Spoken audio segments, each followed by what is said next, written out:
Hello friends, കൂടുതൽ സമ്പത്ത് വർദ്ധിപ്പിക്കുന്നതിനായിട്ട് doctor ജോ ഡിസ്പെൻസയുടെ പോഡ്കാസ്റ്റാണിത്. 9ാമത്തെ പാട്ടാണിത്. Doctor ജോ പറയുന്നു, പരാജയങ്ങൾ ജീവിതത്തിലേക്കുള്ള ചവിട്ടുപടികളാണ്. പരാജയങ്ങളിൽ നിന്നും പഠിക്കുന്നതാണ് വ്യക്തിത്വ വികാസം.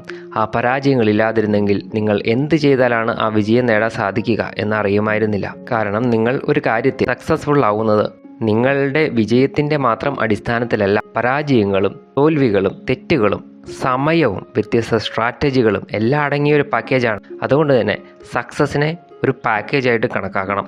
ഓരോ തെറ്റുകളും തോൽവികളും നിങ്ങളുടെ അടുത്ത സ്റ്റെപ്പിലേക്കുള്ള സൂചികകളാണ്. നമുക്ക് എങ്ങനെ നമ്മുടെ പരാജയത്തോടുള്ള ദൃഷ്ടികോണിനെ മാറ്റാൻ സാധിക്കും? നമുക്ക് നമ്മുടെ പരാജയത്തോടുള്ള ദൃഷ്ടികോണിനെ എങ്ങനെ മാറ്റാൻ സാധിക്കും?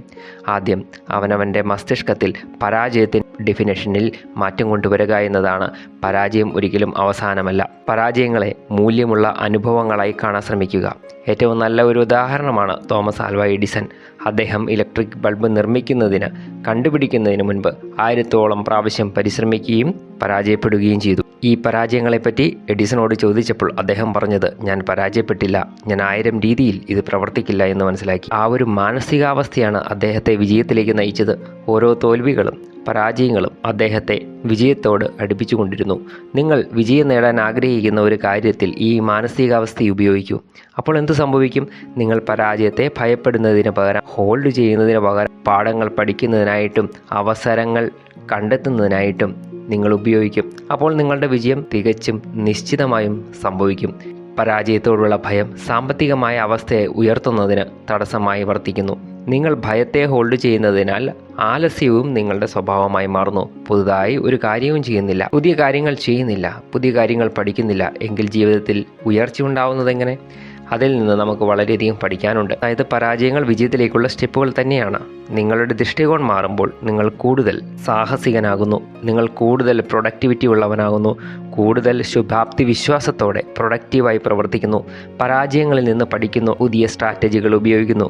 ഞാൻ ആഗ്രഹിക്കുന്നത് നിങ്ങൾ നിങ്ങളോട് തന്നെ ഈ ഒരു ചോദ്യം ചോദിക്കൂ എന്നതാണ്. എന്താണ് നിങ്ങൾക്ക് നിങ്ങളെ പറ്റിയുള്ള ഏറ്റവും വലിയ ഭയം? അതൊരു പക്ഷേ നിങ്ങളുടെ പണം നഷ്ടപ്പെടുമെന്നുള്ള ഭയമായിരിക്കാം, അതല്ലെങ്കിൽ മറ്റുള്ളവർ നിങ്ങളെ ജഡ്ജ് ചെയ്യുമെന്നുള്ള ഭയമായിരിക്കാം, ഇനി എനിക്ക് വിജയമുണ്ടാകില്ല എന്നുള്ള ഭയമായിരിക്കാം. ഞാൻ പറയട്ടെ, പരാജയം നിങ്ങളുടെ യാത്രയുടെ അവസാനമല്ല, സ്റ്റാർട്ടിംഗ് പോയിൻ്റാണ്. ഓരോ തെറ്റുകളും പുതിയ കാര്യങ്ങൾ പഠിക്കുന്നതിനുള്ള തുടക്കമാണ്. അതുകൊണ്ട് തന്നെ ഞാൻ നിങ്ങൾക്കൊരു ടാസ്ക് നൽകുകയാണ്. അടുത്ത 7 ദിവസം നിങ്ങൾ ഇതുവരെ ചെയ്യാത്ത ഒരു കാര്യം ചെയ്യാൻ തുടങ്ങുക. ഒരു ചെറിയ സ്റ്റെപ്പ് എടുക്കുക.